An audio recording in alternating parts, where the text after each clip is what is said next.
नमस्कार। कार्यक्रम शैक्षिक आवाजमा यहाँहरूलाई स्वागत छ। म प्रदीप पन्त। दर्शकबिन कार्यक्रम शैक्षिक आवाजमा विशेष गरी हामी विभिन्न शिक्षा क्षेत्रका व्यक्तित्वहरूसँग रहेर कुराकानी गर्ने गर्दछौँ। यसै सन्दर्भमा कुराकानी गर्नको लागि हाम्रो स्टुडियोमा उपस्थित हुनुहुन्छ उहाँ एउटा लेखक पनि हुनुहुन्छ, कवि हुनुहुन्छ, उहाँ शिक्षक पनि हुनुहुन्छ, विष्णुचन्द्र गौतम। सर्वप्रथम उहाँलाई स्वागत गरौँ कार्यक्रममा। स्वागत छ यहाँ कार्यक्रममा। धन्यवाद। जस्तो नेपाल जस्तो यो अहिले धार्मिक र सांस्कृतिकमा समृद्ध देशमा चाहिँ संस्कृत शिक्षाको वर्तमान अवस्था चाहिँ कस्तो रहेको छ? खस्किदो अवस्था पनि छ भनौँ एक किसिमले भन्नुपर्दा चाहिँ। यहाँको धारणा चाहिँ के छ त्यसमा? संस्कृत शिक्षा एकदमै चाहिने शिक्षा हो, तर अहिलेको सन्दर्भमा चाहिँ यो घट्दै गएको देखिन्छ। यो जसले यसको बारेमा बुझाउनु पर्थ्यो त्यो बुझाउन नसकेको कारणले हो कि अथवा अन्य कुनै कारणले हो, हैन? यो चाहिँ आधुनिक शिक्षाको बढी प्रभाव पर्ने, आधुनिक शिक्षालाई चाहिँ अब मानिसहरूले ठुलो मान्ने तर संस्कृत शिक्षालाई कम महत्त्वको मान्ने देखिएको छ। तर त्यस्तो हुनु हुँदैन थियो। संस्कृतलाई मान्छेहरूले पढ्नु पर्थ्यो, किनभने संस्कृत ज्ञानको भण्डार हो। हाम्रो बाटोको, हाम्रो माटोघाटोको, हाम्रो चाहिँ वीर पाखा पखेराको हामीले वास्तविक कुरा बुझ्ने हो भने हामीलाई संस्कृत चाहिन्छ। संस्कृत नेपालीले धेरैले पढ्नु भएको छैन। यदि संस्कृत नपढ्ने हो भने नेपाली भाषा पनि रहँदैन। बिस्तारै हेर्दै जानु होला, नेपाली भाषा पनि हराउँछ। नेपाली चालचलन संस्कृतिहरू बिस्तारै हराउँदै जान्छन्, मानिसहरूले भुल्दै जान्छन्। संस्कृत ज्ञानको भण्डार हो। तपाईँ 3 त्रिलोक 14 भुवनको ज्ञान खोज्नुहुन्छ भने अरू भाषाबाट होइन, संस्कृत भाषाको, संस्कृत शिक्षाको ज्ञानबाट मात्रै सम्भव छ। संस्कृत भाषा हामीले पढिएन, संस्कृत पढ्न पर्थ्यो। नेपालको इतिहास मैले खोज्ने क्रममा मैले विभिन्न ठाउँहरू गएँ, विभिन्न चाहिँ गण्यमान्य वर्गहरूलाई भेट्टाएँ। उहाँहरूले संस्कृतमा यस्तो छ, संस्कृतमा यो ठाउँ छ, यो ठाउँ जानु, संस्कृतमा लेखेको छ भनिदिनु भयो। अनि त्यसपछि मलाई महसुस भयो हामीले संस्कृत पक्का पढ्नु पर्थ्यो, सबै नेपालीले जान्नु पर्थ्यो, सबै नेपालीले बुझ्नु पर्थ्यो। एउटा यही विषयमा मलाई धेरै दुःख लाग्यो, हैन? सबै नेपालीले पढ्नु भएको छैन, हैन? यो एउटा कविता लेखेको छु मैले, हैन? यो कविता म यहाँ सुनाउन चाहन्छु।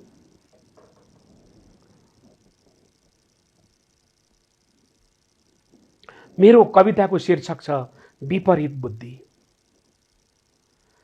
आफ्नै निकेतनभित्रका ग्रन्थहरू बुझ्न पाइएन। जिजु बाजेहरूले समातेका ज्ञान राशिहरू समात्नै पाइएन। आफ्नै निकेतनभित्रका ग्रन्थहरू बुझ्न पाइएन। जिजु बाजेहरूले समातेका ज्ञान राशिहरू समात्नै पाइएन। जसभित्र आजलाई चाहिने सबै विधाहरू थिए, विश्व ब्रह्माण्डका सबै कुराहरू त्यसैमा लुकेका थिए। जसभित्र आजलाई चाहिने सबै विधाहरू थिए, विश्व ब्रह्माण्डका सबै कुराहरू त्यसैमा लुकेका थिए। मैले पढेको ज्ञान लयमा त्यो पढाइ नै भएन। तिनीहरू आफैमा पूर्ण संसार थिए, तिनीहरू आफैमा पूर्ण संसार थिए। ज्ञान विज्ञान दुवैका अथाह भण्डार थिए। तर अर्कैको बोध जबरजस्ती बोकाइयो, तर अर्कैको बोध जबरजस्ती बोकाइयो।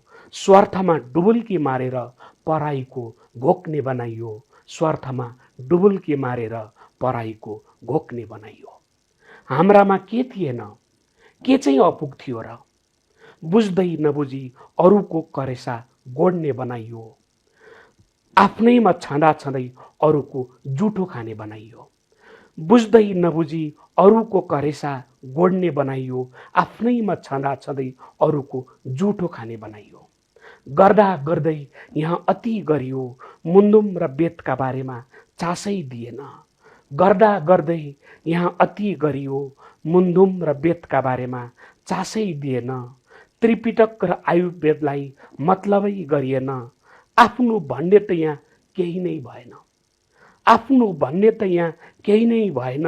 हिप्पोक्रेट्सलाई पढियो, धन्वन्तरी पढिएन।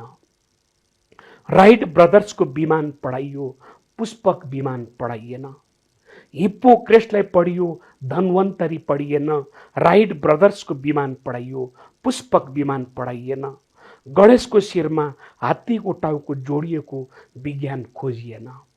खोइ किन हो न्युटनको ग्राभिटी पढियो, भास्कराचार्यको पढिएन। खोइ किन हो न्युटनको ग्राभिटी पढिएन, न्युटनको ग्राभिटी पढियो, भास्कराचार्यको पढिएन। आफ्नै पुर्खाका अनगिन्ती प्रविधिलाई अन्धविश्वास भनियो, अरूका प्रविधिलाई ठुलो विकास भनी अर्थ लगाइयो। यहाँ यस्तै छ, विनाशको कारण यही बन्दैछ, आफ्नो छोडी अर्काको प्यारो बुद्धि विपरीत बन्दैछ, आफ्नो छोडी अर्काको प्यारो बुद्धि विपरीत बन्दैछ। यो कविता एकदम मार्मिक पनि राम्रो छ। सरले यही विषयमा एउटा लेख पनि लेख्नुभएको छ, संस्कृत शिक्षालाई उपेक्षा किन भनेर। यसको बारेमा थोरै भन्नुपर्दा चाहिँ सरलाई चाहिँ यो सोच किन आयो लेख लेख्ने? जस्तो अब संस्कृत एकताका भन्नुपर्दा चाहिँ हाम्रो प्रत्येक विद्यालयमा अनिवार्य जस्तो थियो, अब अहिले त्यो हटाइसकेको अवस्था पनि छ। यसमा थोरै सरले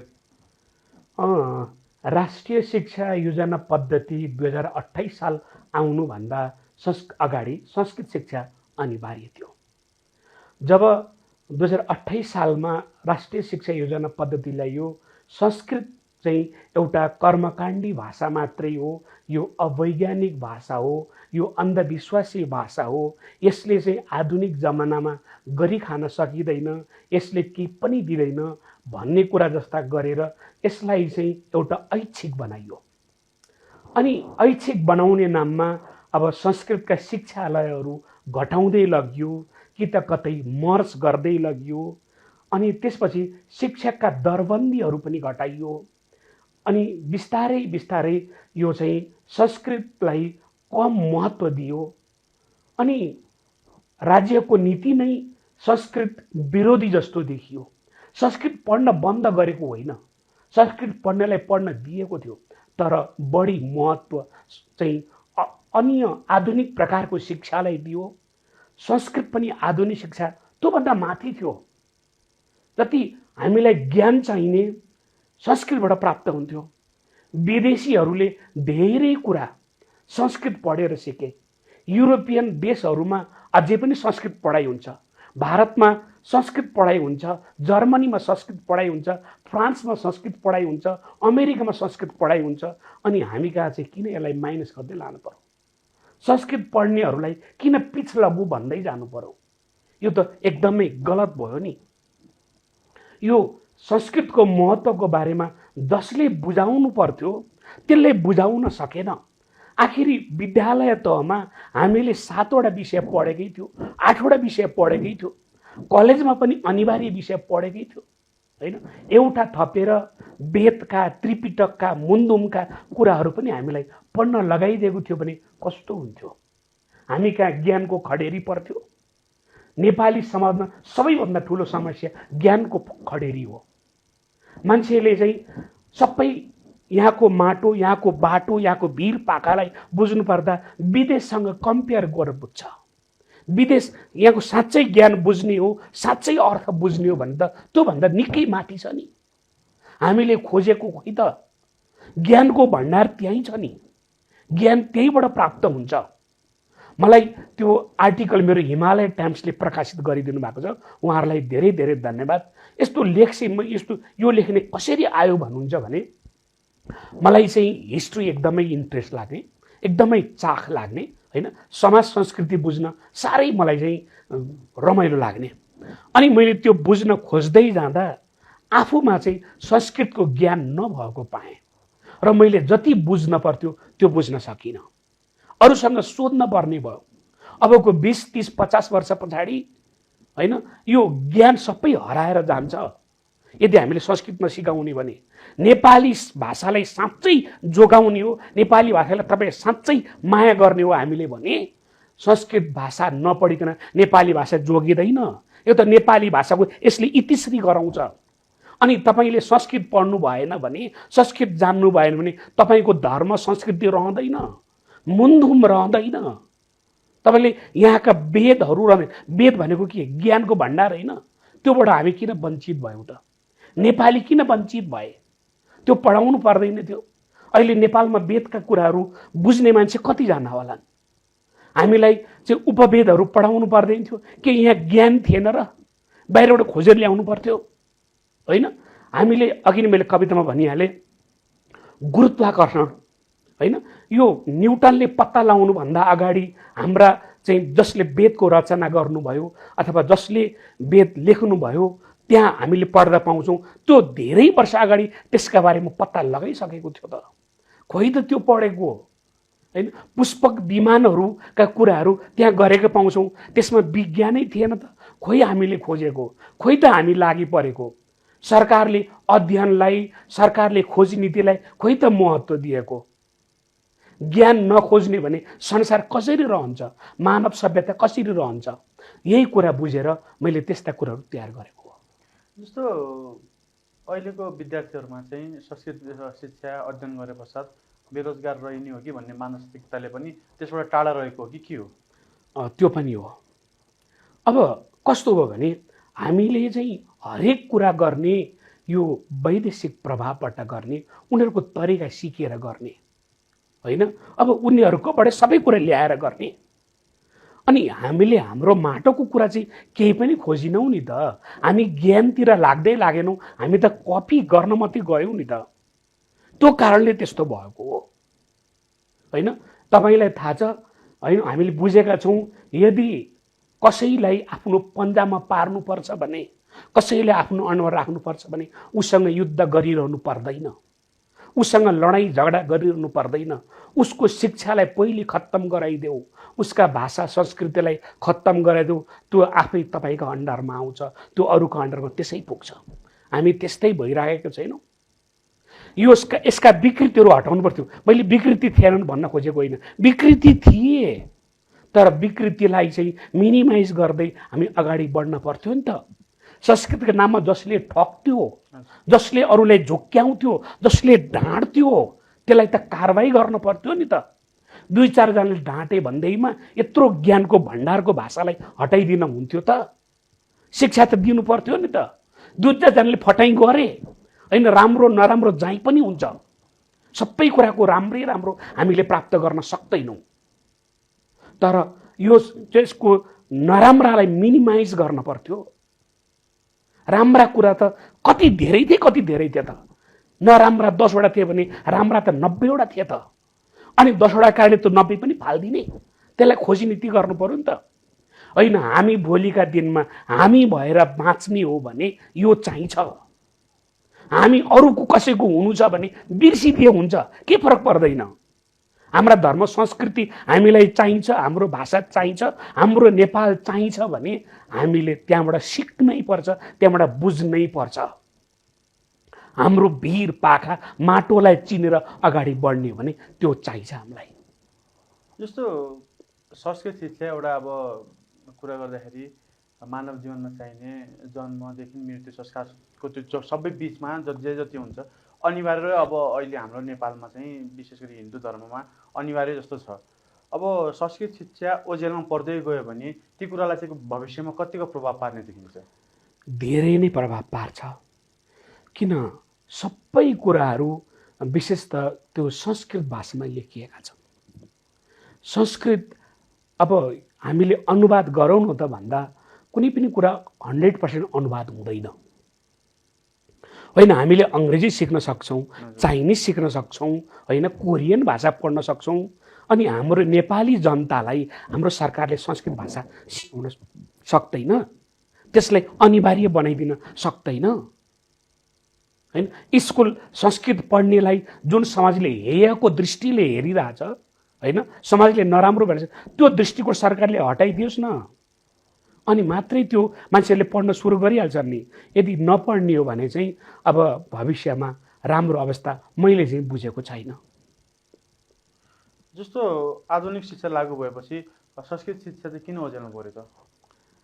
अब यो धार अलिकति बेग्ला बेग्लै भयो जस्तो लाग्छ मलाई, होइन? दुई धार सँगै गर्न, सँगै जान सकेन। संस्कृतलाई पनि अनिवार्य बनाएर लान पर्थ्यो, ऐच्छिकमा रूपान्तरण गरियो, होइन? संस्कृतका जुन पढाउने चाहिँ विद्यापीठहरू थिए, पाठशालाहरू थिए, जहाँ जहाँ संस्कृत पढाइ हुन्थ्यो ती ठाउँहरूलाई घटाउनु हुने थिएन। संस्कृतलाई पनि महत्त्व दिनु पर्थ्यो राज्यले, त्यो महत्त्व दिएन हैन। त्यो यसलाई चाहिँ सरकारले जोगाउनु पर्थ्यो क्या। सरकारले अब अहिले पनि केही बिग्रेको छैन। म आधुनिक शिक्षाको विरोधी भनेको होइन। आधुनिक शिक्षा अब हामी कहाँ आइसकेछ, त्यसबाट हामी भाग्न सक्दैनौँ। चाहिन्छ तपाईँलाई थाहा छ नि, संसारका जति पनि भाषा चाहिँ अन्तरिक्षमा विफल भए, अन्तरिक्षमा प्रयोग गर्न खोज्दाखेरि, तर संस्कृत विफल भएन। यो त नासाका वैज्ञानिकहरूले भनेको हो त। अनि हाम्रा कुरा अरूले नै भनिदिनु पर्ने त हामीलाई हैन। हामीले चाहिँ खोइ त बुझेको। यो अघि नै मैले भनिहालेँ, 3 त्रिलोक 14 भुवनको ज्ञान तपाईँले यही भाषाले मात्रै दिन सक्छ। यो त पाश्चात्य देशका वैज्ञानिकहरूले भनिराखेका छन् त। अनि त्यो ज्ञानबाट चाहिँ किन चाहिँ हामी वञ्चित भयो त नेपालीहरू? चाहियो नि त। अब संस्कृत पढ्थ्यो होला नि त, संस्कृत पढेर इज्जत भएन हैन, जागिर पाइएन, पेसा व्यवसाय गर्न सकिएन, अनि के गर्ने त हैन। त्यसैले मान्छेले उपाय त खोजे हो नि। त्यसैले यसलाई पनि के गरी विकास गर्न सकिन्छ, के गरी गर्न सकिन्छ हैन। यो गर्ने मान्छेलाई कसरी चाहिँ तपाईँले जागिर गराउन सक्नुहुन्छ, उसले कसरी उद्यमी बन्न सक्छ, ऊ कसरी व्यवसायी बन्न सक्छ, ती उपायहरू छैनन्। छन् नि त हैन। यो त यी सबै संस्कृतका शिक्षाहरूले किताबहरूले सिकाउँछन् त। अनि ती कुरा खोइ त खोजेको हैन। हामीले एडम स्मिथका थ्योरीहरू पढ्न सक्ने, हाम्रा चाहिँ संस्कृत भाषाका विद्वानहरूको थ्योरी पढ्न हुँदैन थियो त। त्यसबाट पनि त हामी अगाडि बढ्न सक्थ्यौँ नि त। एउटा कुरा मलाई के लाग्छ भने, हाम्रो देशको समृद्धि, समृद्ध नेपाल र सुखी नेपालीको सपना आफ्नै भाषा, धर्म, संस्कृति जोगाएर मात्रै सम्भव छ। नेपालको स्थायित्व, नेपालमा शान्ति, सुरक्षा हाम्रै धर्म संस्कृतिलाई हामीले जगेर्ना गरेर मात्रै सम्भव छ। हिन्दू धर्म मात्रै भनेको होइन, यहाँका जति पनि धर्म यही माटो, यही बाटोबाट उत्पत्ति भए, ती सबैको संरक्षण गर्नुपर्छ, ती सबैलाई जोगाउनुपर्छ। अनि मात्रै हामी समृद्धशाली बन्न सक्छौँ। हाम्रो भाषा बिर्सिएर हामी समृद्धशाली बन्न सक्दैनौँ। जापान विकसित भएको अङ्ग्रेजी पढेर होइन हैन। तपाईँको फ्रान्स विकसित भएको, जर्मन विकसित भएको अङ्ग्रेजी जानेर होइन। चाइना अहिले अगाडि बढिराखेको छ, के अङ्ग्रेजी पढेर अगाडि बढेको हो त? होइन नि त हैन। अङ्ग्रेजी नै पढौँ न, अङ्ग्रेजीको विरोधी होइन, पढ्नुपर्छ, ज्ञान लिनुपर्छ। ज्ञान कहिले पनि सानो हुँदैन, ज्ञान चाहिँ लिनुपर्छ। हामीलाई त्यो ज्ञान चाहिन्छ। तर हाम्रो भाषा बिर्सिएर अरूका भाषा मात्रै सिकेर हामी अगाडि बढ्न सक्दैनौँ। त्यसले हाम्रो विनाश निम्त्याउँछ। र हाम्रो सबै सिक्नको लागि हामीले संस्कृत पढ्नुपर्छ, संस्कृत जान्नुपर्छ। जस्तो अहिलेको अवस्थामा चाहिँ संस्कृत पढाउने शिक्षकको कमी कि अथवा अवसरको कमी? संस्कृत पढाउने शिक्षकको कमी पनि बिस्तारै भएको बुझेको छु मैले हैन। संस्कृत पढ्ने विद्यार्थीहरू चाहिँ बरु अहिले धेरै इन्ट्रेस्ट दिन सुरु गरेका हुन् कि जस्तो पनि देखिन्छ। अब सरकारले पनि त्यसै अनुसारको नीति ल्याउनु पर्यो, अनि यो जगेर्ना गर्न सकिन्छ। जसरी युरोपियनहरूको प्रगति पुनर्जागरण पश्चात भयो नि। पुनर्जागरण उनीहरूले के गरे? पहिलेको चाहिँ तपाईँको रोमन सभ्यता, ग्रिक सभ्यताका कुराहरू फेरि पढेका होइनन्, तिनीहरूलाई फेरि अनुसन्धान खोज गरेका होइनन्। अनि त्यहीँबाट उनीहरूको समृद्धि सुरु भएको थियो त। अनि हामी पनि त्यतातिर पढौँ न त, खोजी नीति गरौँ न त। हरेक वेद, हरेक उपनिषद हैन, मुन्दुम, गीता सबै पढौँ न। समाजमा देखेको अहिलेको नैतिकताको खडेरी पनि टर्छ त। सबै मान्छेले नैतिक पनि बनाउन सकिन्छ त। नराम्रो कुरा यसभित्र केही छन् भने नपढाऊँ न, त्यो पढाऊँ भनेकै होइन नि। तर त्यो चाहिन्थ्यो नि त। हामीका त्यत्रो अथाह भण्डार थियो, त्यसलाई चाहिँ खोइ त खोजेको। मेरो गुनासो त्यति मात्रै हो, पढाउनु पर्दैन थियो हैन। एउटा धर्मसँग मात्रै सम्बन्धित छैन क्या त्यो। संस्कृत शिक्षा, संस्कृत पढ्ने कुरा हिन्दू धर्मसँग मात्रै सम्बन्धित छैन। यो त ज्ञान लिने भाषा हो। मैले संस्कृत पढ्नुपर्छ हिन्दू धर्म जोगाउनको लागि मात्रै भनिराखेको छैन। एउटा तपाईँ ज्ञान लिने हो भने, तपाईँ केही कुरा सिक्ने, जान्ने, बुझ्ने हो भने साँच्चै संस्कृत चाहिन्छ। तपाईँले तपाईँको इतिहास जान्ने हो भने संस्कृत चाहिन्छ। तपाईँको रुट नभेटाइकन अनि तपाईँ माथि पुग्नुहुन्छ त? तपाईँको रुट भेट्नको लागि त संस्कृत भाषा नै चाहियो त। संस्कृत भाषा मर्यो भने तपाईँको रुट मर्यो, अनि रुट जरा मरिसकेपछि रुखमाथि हुर्किन्छ। हामी त जरा मर्दै गएको माथि रुख मात्रै भएको जस्तो भइरहेछौँ। खोइ त हामीले कुरा बुझेको खोइ हामीले आँखा खोलेको खोइ त, आँखामा पट्टी बाँधेर नेपालीहरू कहिलेसम्म बस्ने, यसको बारेमा बुझ्नु पर्दैन होइन? आफ्नो सन्ततिलाई पढाउन भन्नु पर्दैन? सबै सरकारको नीति हुनु पर्यो सबभन्दा पहिले। सरकारको नीति नै भइदिएन भने चाहेर पनि कसैले पढाउन सक्दैन, किन भोलिको समाजमा फेरि उसलाई अनफिट पार्नु त छैन नि त। सबैले मादल बजाएर नाचिरहेछन् भने त्यहाँ नाच्न पर्छ। तर सरकारले नै यो कुरालाई अनिवार्य गर्दै लान पर्यो। एउटा चाहिँ कुनै जाति जोगाउनलाई भनेको होइन, एउटा कुनै धर्म जोगाउनलाई भनेको होइन, तपाईँ ज्ञानका लागि भनेको, साँच्चै शिक्षाका लागि भनेको। त्यसभित्र सबै छ नि त। मान्छे सबै जनताहरूले बुझ्न पर्यो, सबै आम नागरिकले यो कुरा बुझ्नु पर्यो जस्तो लाग्छ मलाई। जस्तो आजको पुस्तालाई चाहिँ संस्कृत भाषाको ज्ञान दिनको लागि के कस्तो उपाय अपनाउनु पर्ने जस्तो देखिन्छ? अब शैक्षिक नीतिलाई सरकारले अलिकति परिवर्तन गर्नुपर्छ होइन?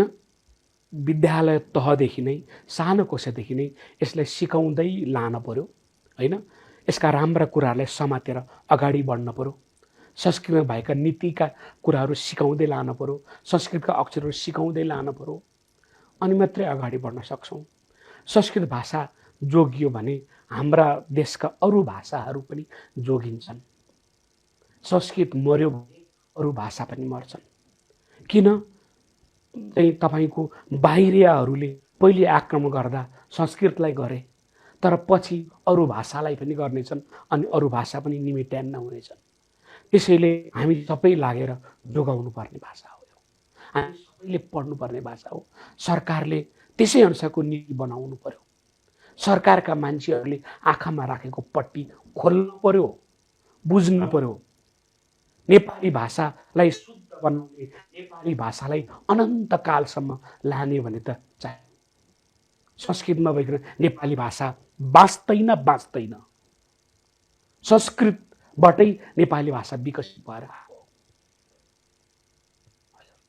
जस्तो अन्ततः संस्कृत शिक्षालाई चाहिँ पुनः मूलधारमा ल्याउनको लागि सरकार, समाज अनि शैक्षिक संस्थाहरूले चाहिँ के गर्नुपर्ने जस्तो देखिन्छ? अब सरकारलाई दबाब दिनुपर्छ। विभिन्न यस सम्बन्धी छलफल कार्यक्रम गर्नुपर्छ। स्कुलमा यस सम्बन्धी चेतनाहरू बढाउन चाहिँ प्रयास गर्नुपर्छ। मान्छेहरूले यस सम्बन्धी कुरो बुझाउनु पर्यो, थाहा दिनु पर्यो।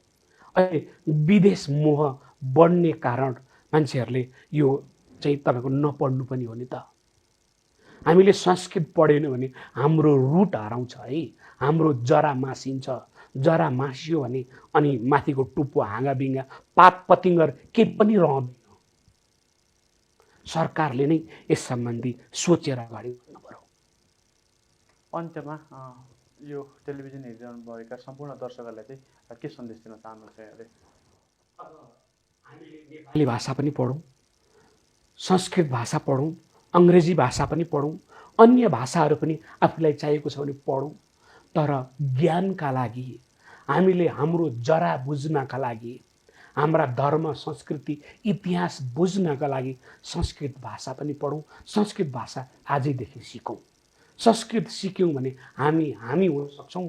यदि संस्कृत भाषा बिर्स्यौँ, हरायौँ भने हामी कुनै समयमा सकिन्छौँ। त्यसैले संस्कृत पढौँ, संस्कृत कुरा सिकौँ। पहिले पढेको छैन भने अहिले पढ्न सकिन्छ। केही शब्द त सिकौँ, केही कुरा त जानौँ भन्न चाहन्छु।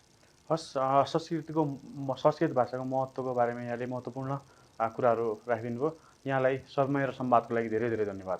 मेरा कुरा राख्ने अवसर दिनुभयो, हजुरलाई पनि धेरै धेरै धन्यवाद। हस् त दर्शकबिन, कार्यक्रम शैक्षिक आवाजको निर्धारित समय समाप्त भइसकेको छ।